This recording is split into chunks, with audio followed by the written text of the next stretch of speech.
नमस्कार, मैं हूं आपके साथ स्पिरिचुअल गुरु सुनैना और स्वागत करती हूं अपने सारे दर्शकों का फैमिली गुरु के इस खास प्रोग्राम में। साल 2023 कर्क राशि के लिए कैसा रहने वाला है, आइए मैं आज आपको बताती हूं। सभी जानना चाहते हैं कि नए साल कैसा रहने वाला है। 2023 आने वाला साल पिछले साल की प्रॉब्लम्स को खत्म करने आ रहा है या बढ़ाने आ रहा है?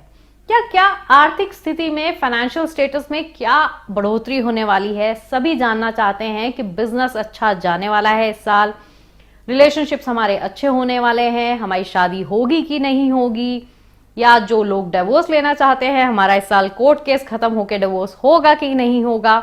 ये सभी के मन में ये चीजें होती हैं कि सब पॉजिटिव नेगेटिव सब सोचते हैं कि क्या हो सकता है, लेकिन चाहते सभी यही हैं कि सब कुछ पॉजिटिवली अच्छे से नए साल पर हो।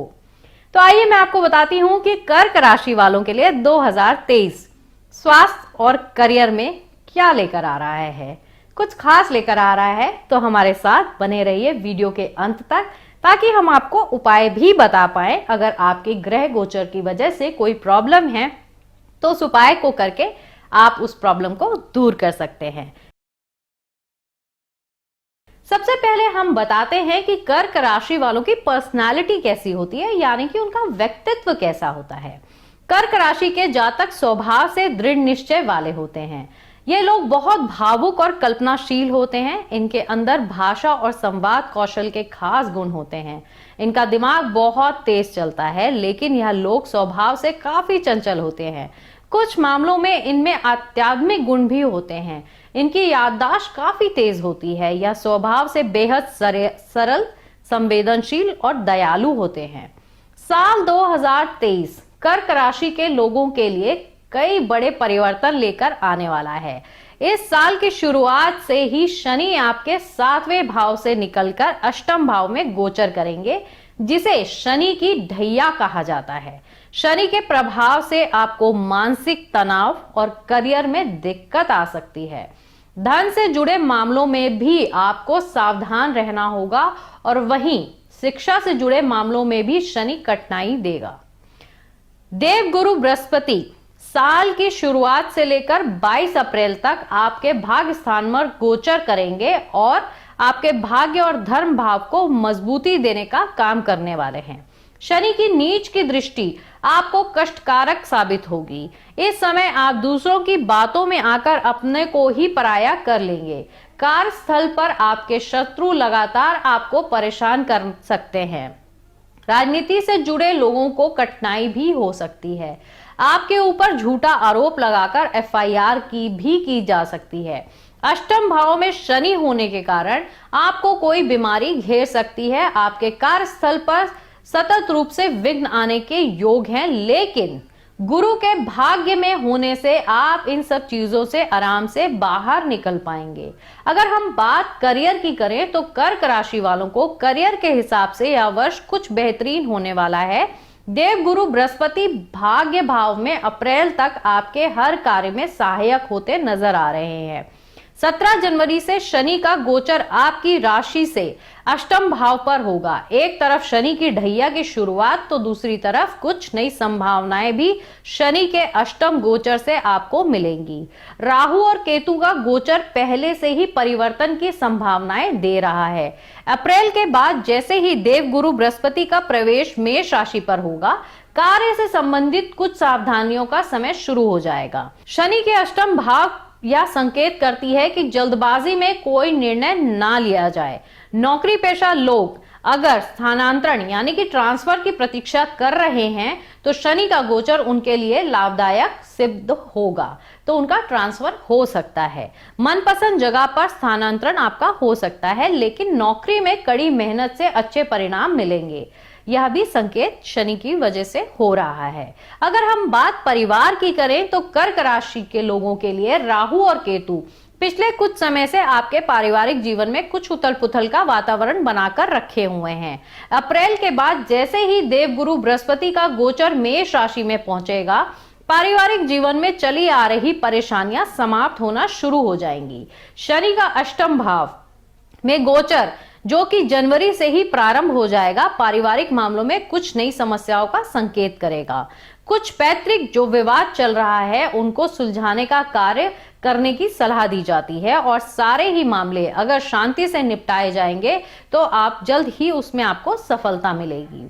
अगर हम बात स्वास्थ्य की करते हैं तो इस वर्ष कर्क राशि वालों को स्वास्थ्य के मामले में कुछ विशेष ध्यान देने की जरूरत रहेगी। 17 जनवरी से शुरू हो रही शनि की ढैया कुछ मानसिक तनाव देगी। शनि की द्वितीय भाव पर दृष्टि कुछ कुटुंब के मामलों में विवाद का कारण आपको स्वास्थ्य प्रभावित हो सकता है। अष्टम भाव में शनि का गोचर वैसे तो बहुत निराशाजनक नहीं है, लेकिन कुछ अचानक से होने वाली बीमारियां आपको परेशान कर सकती हैं। आपके छठे भाव के स्वामी बृहस्पति इस वर्ष अप्रैल तक मीन में, उसके पश्चात मेष राशि में रहेंगे। इसका अर्थ है कि छठे भाव पर अप्रैल के बाद देवगुरु बृहस्पति की दृष्टि स्वास्थ्य के लिहाज से किसी बड़ी समस्या के ना बनने का संकेत करती है। फिर भी कुछ सावधानियां आपको रखनी पड़ेंगी। योग, व्यायाम नियमित रूप से ये सब आपको करना होगा ताकि आपकी हेल्थ अच्छी रहे। स्वास्थ्य अच्छा होता है तो सब कुछ अच्छा होता है, ये सब लोग जानते हैं, फिर भी स्वास्थ्य को सब लोग आखिरी दर्जा देते हैं, जो कि नहीं करना चाहिए। इसलिए योग, ध्यान, मेडिटेशन जो भी आप करना चाहते हैं कर कर अपना ध्यान रखिए और अपने स्वास्थ्य का जरूर ध्यान रखिए। अब हम बात करते हैं आर्थिक दृष्टि की, यानी कि आर्थिक स्थिति कैसे रहने वाली है, आर्थिक दृष्टिकोण से यह वर्ष कैसा रहेगा कर्क राशि वालों के लिए। आर्थिक दृष्टिकोण की बात करें तो यह वर्ष कर्क राशि के लिए अच्छा रहेगा। अष्टम भाव में शनि कुछ अचानक से होने वाले धन लाभ की तरफ संकेत कर रहे हैं। वहीं कुछ पारिवारिक संपत्ति के मामले इस वर्ष निपट सकते हैं। देवगुरु बृहस्पति का गोचर नवम और दशम भाव में रहेगा। इससे भाग्य के प्रभाव से भी यह वर्ष आर्थिक मामलों में अच्छा जाएगा। अगर कोई प्रॉपर्टी में निवेश करना चाहते हैं या मकान लेना चाहते हैं तो यह वर्ष आपके लिए अच्छा रहने वाला है। इसलिए कुछ भी अगर आप करने वाले हैं तो उसके बारे में अच्छे से पता कर लीजिए और इन्वेस्टमेंट्स आप कर सकते हैं। नया मकान इस साल आपका बन सकता है। जब भी हम बात करते हैं ग्रह गोचर की या फिर अब जब भी कोई भी राशि की हम बात करते हैं और अगर उसमें परेशानियां नजर आ रही होती हैं, इसका मतलब ये नहीं होता कि वो सिर्फ परेशानियां ही झेलते चले जाएंगे। जैसे जैसे ग्रह नक्षत्रों की चाल बदलती जाती है वैसे वैसे चीजें भी चेंज होती जाती है। अगर कर्क राशि का शुरुआती महीना अच्छा नहीं होगा तो आने वाला टाइम जब भी देवगुरु बृहस्पति का आएगा उनके ग्रह नक्षत्रों की चाल में उनकी राशि पर, तो चीजें अपने आप अच्छी होने लगती हैं। इसलिए घबराने की जरूरत नहीं है।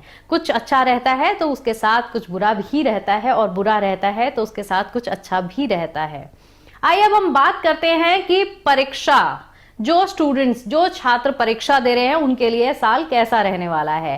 कर्क राशि के छात्रों के लिए वर्ष की शुरुआत अच्छी रहेगी। पंचम भाव पर देवगुरु बृहस्पति की दृष्टि कुछ अच्छी संभावना का संकेत कर रही है।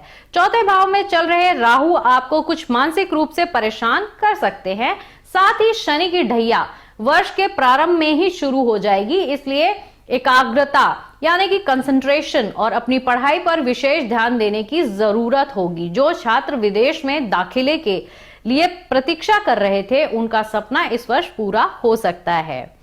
तो जो भी आप सोच रहे हैं, जो भी स्टूडेंट्स हैं, वो उनसे मेरी एक ही रिक्वेस्ट है कि जितने भी ग्रह गोचर होते हैं वो अपनी जगह है, लेकिन अपनी पढ़ाई पर ध्यान तो आपको देना ही होगा।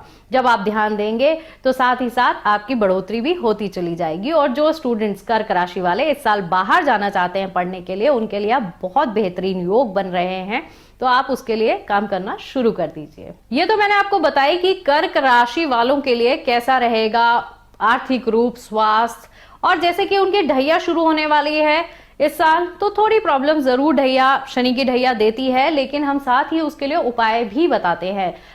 आप वीडियो में बने रहिए, अंत में हम आपको उपाय बताएंगे जिसके करने से जो भी प्रॉब्लम्स कर्क राशि की 2023 में आने वाली है वो दूर होगी।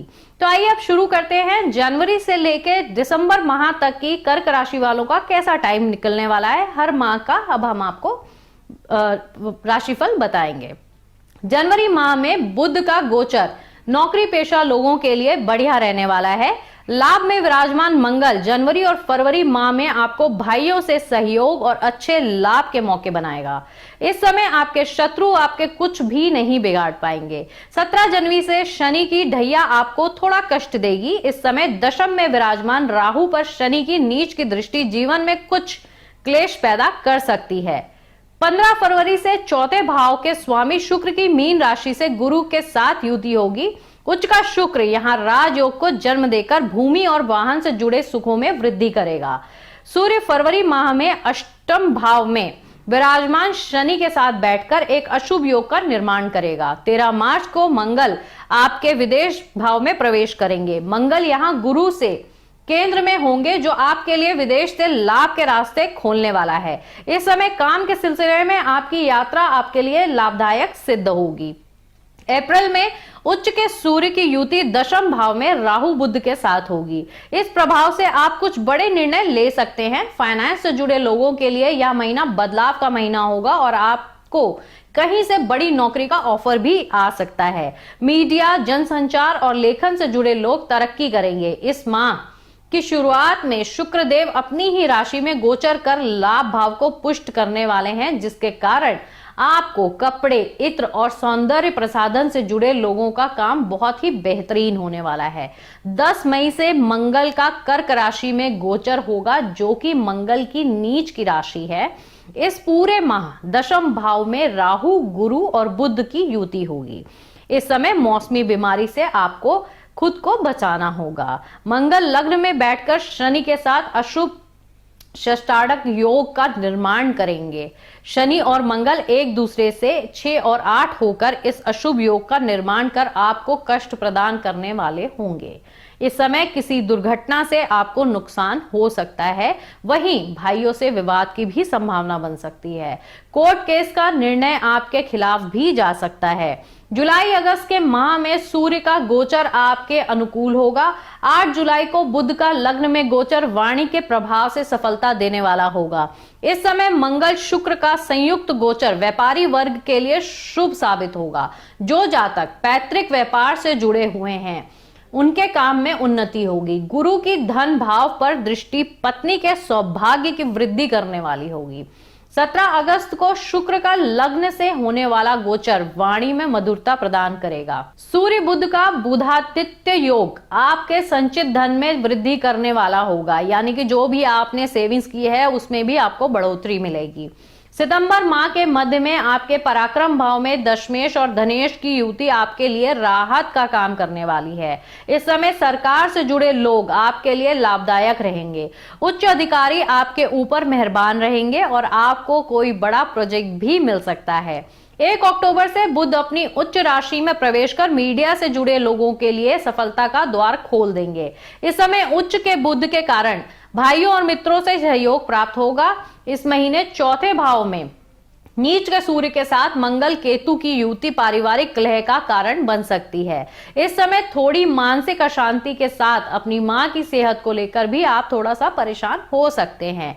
नवंबर में लाभ और चौथे भाव के स्वामी शुक्र अपनी नीच राशि कन्या में गोचर करेंगे, जो आपके लिए कष्टकारी होगा। शुक्र केतु की इस युति इस माह आपको स्त्री जातक से कष्ट की संभावना है। किसी स्त्री के कारण आपको धन हानि हो सकती है। वहीं पत्नी के स्वास्थ्य का ध्यान आपको बहुत ज्यादा रखना होगा।